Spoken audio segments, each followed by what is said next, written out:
見せてやるよ。これが最後の月牙天章だ。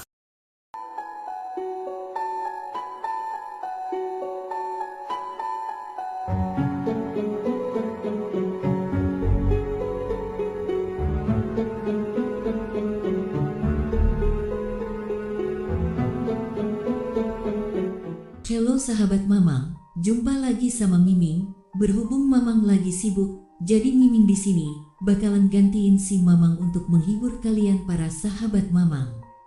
Jadi, bagi kalian yang baru berkunjung ke channel ini, silahkan tekan tombol subscribe dan bunyikan loncengnya. Kali ini Miming bakalan lanjutin mendongeng anime Bleach season yang kedua. Di part sebelumnya, Eberen yang adu bacot dengan seseorang yang tidak kita ketahui namanya. Tiba-tiba aja, lengannya tersebut penggal dan ia pun kaget setengah mati dan tersungkur di depan seseorang. Yang dimana, orang tersebut secara tiba-tiba berkata, "Aku sangat kasihan melihat Ludas yang tidak bisa memberi hormat karena kamu sedang terluka. Maka aku akan membiarkanmu memberi hormat sambil berduduk seperti itu." Di sini kita pun tahu bahwa orang yang adu mulut dengan Eberen sebelumnya itu bernama Ludas, dan orang yang memutuskan lengannya Ludas itu ternyata adalah pemimpin mereka. Kembali ke Ludas, Ludas yang mendengar seperti itu, ia pun sedikit demi sedikit kembali ingin berdiri sambil mengatakan, "Aku tidak akan melakukannya karena itu sama saja dengan lancang." Pemimpin itu pun dengan santainya menjawab, "Begitukah?"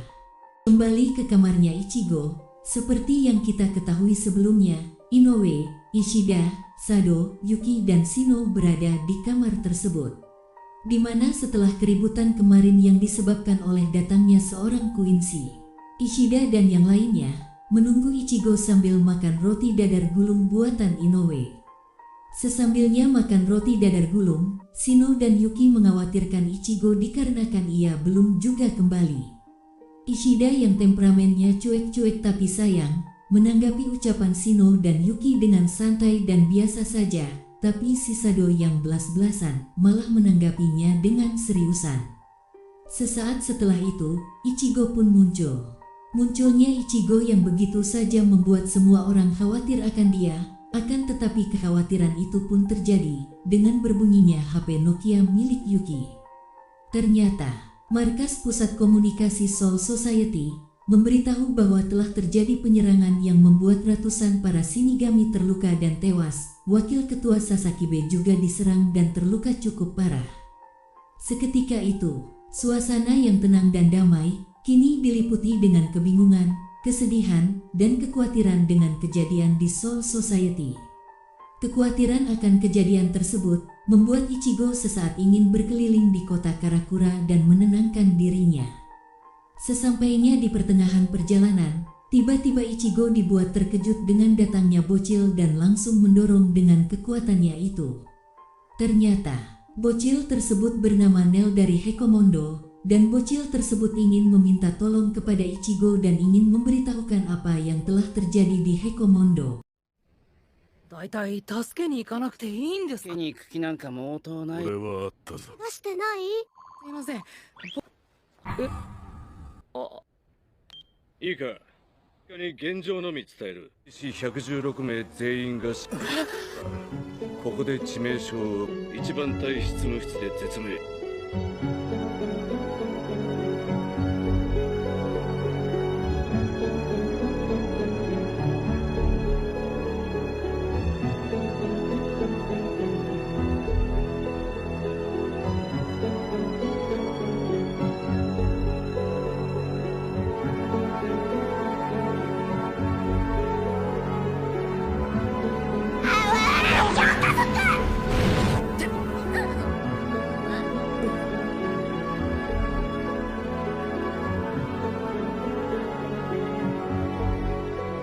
Kita pun dibawa flashback sebelum datangnya Nel untuk bertemu dengan Ichigo.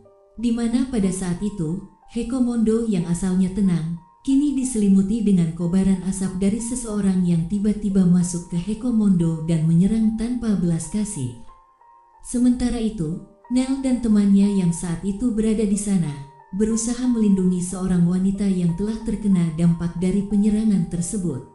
Wanita itu tiba-tiba menyuruh Nel beserta temannya itu untuk segera pergi menjauh dari di sana. Nel yang hanya memiliki sedikit kemampuan, ia pun pergi bersama dengan teman-temannya itu. Setelah Nel dan temannya itu pergi, wanita itu langsung dibawa oleh seseorang yang telah menyerang Hekomondo tersebut. Scan berpindah ke Ludas dan pemimpinnya itu, di mana pemimpin itu marah karena Ludas yang memberi jangka waktu panjang untuk melakukan penyerangan terhadap Soul Society dan memanggil banyak hollow ke dunia manusia lalu memusnahkannya. Itu membuat keseimbangan dunia menjadi 85% lebih buruk. Dan itu membuat pemimpin itu tanpa banyak basi, langsung membunuh Ludas lalu balik berbicara kepada Eberen. Eberen yang setengah takut, terbata-bata menjawab panggilan pemimpin itu. Pemimpin yang sudah panasan dari tadi tiba-tiba aja memberitahu, tugasmu sudah selesai dan jadilah batu pondasi untuk perdamaian. Eberen pun dibunuh. Setelah membunuh bawahannya itu, pemimpin itu naik ke sebuah ruangan lalu membuka sebuah tirai, yang dimana di tirai tersebut terdapat wanita yang telah ia kalahkan di Hekomondo kemarin dan menyatakan bahwa Hekomondo telah ia taklukkan. Kita pun mengetahui bahwa penyerangan yang terjadi di Soul Society, Hekomondo, dan Ichigo disebabkan oleh mereka, yang mereka itu pernah datang ke divisi 1 kantor Komandan Yamamoto dan menyebut mereka sebagai Wandenrei. Dan benda yang dipakai Eberen kemarin saat melawan Ichigo bernama medalion, lalu fungsinya adalah untuk menghisap bangkai seseorang, sepertinya. Yang dilakukan Eberen kemarin adalah untuk mengambil bangkai Ichigo, tapi sayangnya medalion itu tak berfungsi kepada Ichigo. Menurut Miming, mungkin medalion itu perlu dibawa ke tukang servis.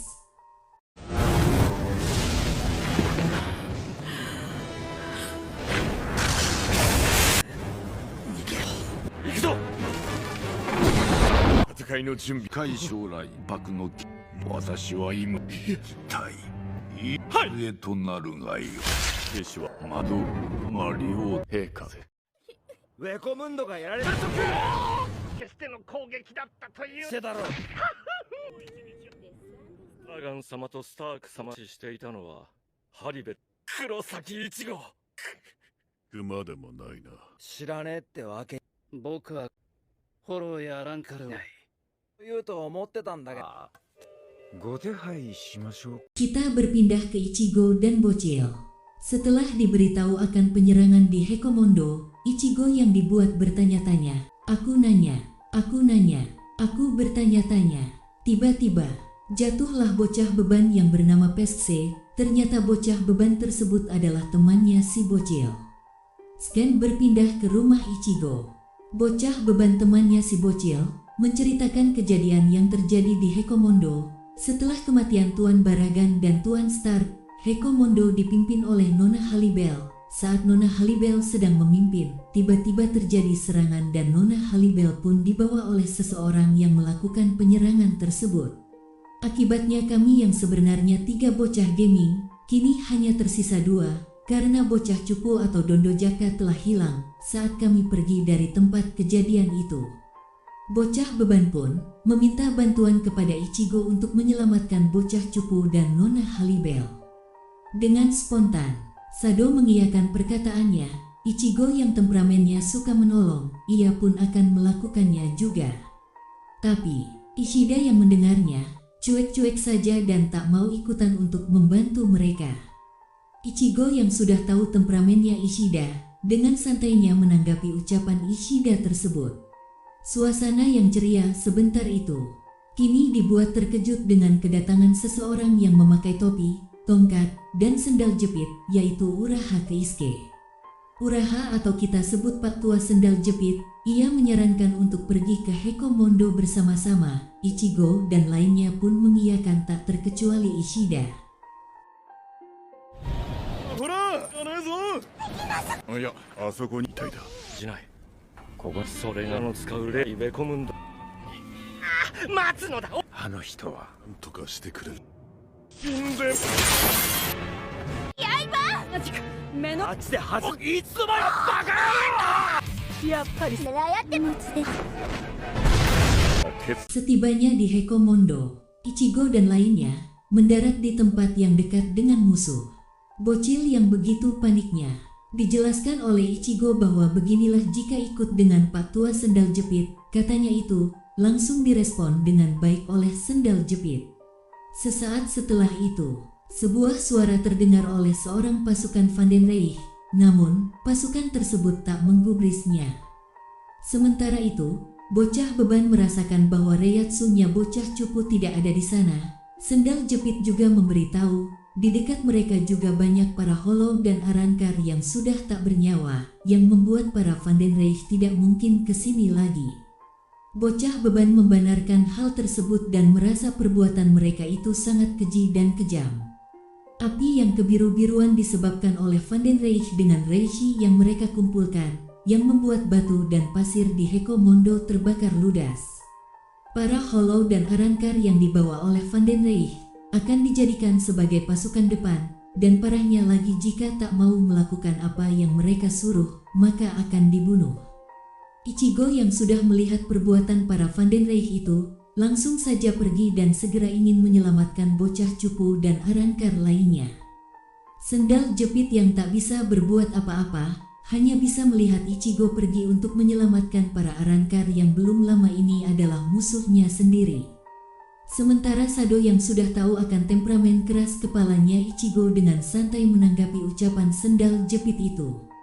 Setelah perbincangan Sendal Jepit dan lainnya, kita berpindah ke pasukan Vandenreich tersebut, di mana kita perlihatkan dengan pemimpin dari pasukan penyerangan di Hekomondo, yaitu Stenritter J, bernama Kuil GOP.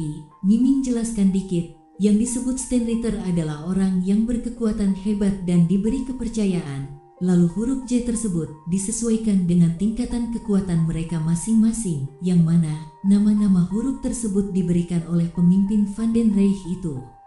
Lanjut ke dongeng. Setelah menawan beberapa orang, Kuil GOP menyeleksi satu persatu para tawanan tersebut, dan pada saat seleksi itu tiba-tiba ada dua lolinya Aizen yang melawan, tapi dikarenakan mereka bukan tandingannya, hanya dengan satsetnya, Kuil GOP mengalahkan mereka berdua dengan cepat.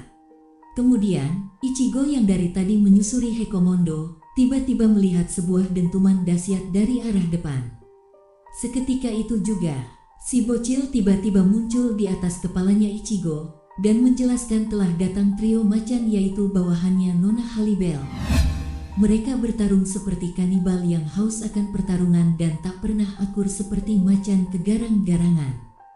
Trio macan yang tak pikir panjang, langsung menghajar para Vandenreich dan menyerang Stenritter Kuil GOP, tapi Kuil GOP dengan satsetnya melewati serangan-serangan mereka dan mencoba bernegosiasi tapi malah gagal.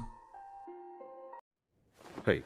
を万年来表するを示唆していると思うが、の正体はクインシーだ。 Scan berpindah ke Soul Society, di tempat pemakaman para anggota kapten dan wakil kapten dimakamkan. Kesedihan yang begitu mendalam dirasakan para Shinigami karena meninggalnya seorang wakil kapten yang dihormati, bahkan Komandan Yamamoto sendiri sudah menganggap seperti anaknya sendiri. Setelah pemakaman itu, kita dibawa ke ruangan rapat para Kapten Gotei 13. Seperti yang kita lihat, Akon telah menjelaskan tentang kejadian yang terjadi secara singkat. Kemudian, Kapten Mayuri memberitahu bahwa yang melakukan serangan kemarin di Soul Society menyebut diri mereka Vandenreich, dan pemusnahan Hollow yang terjadi di dunia manusia secara mendadak yang membuat keseimbangan dunia 85% lebih buruk. Orang itu adalah Quincy. Di sini Miming berpendapat bahwa mungkinkah Kapten Mayuri belum mengetahui bahwa orang yang melakukan penyerangan ke Soul Society dan pemusnahan Hollow di dunia manusia adalah orang yang sama, atau mungkin Kapten Mayuri sudah mengetahuinya. So, nantikan part berikutnya. Bagi yang suka dengan video ini silahkan di like dan bagikan ke teman kalian. Terima kasih telah menonton, sampai jumpa di video selanjutnya.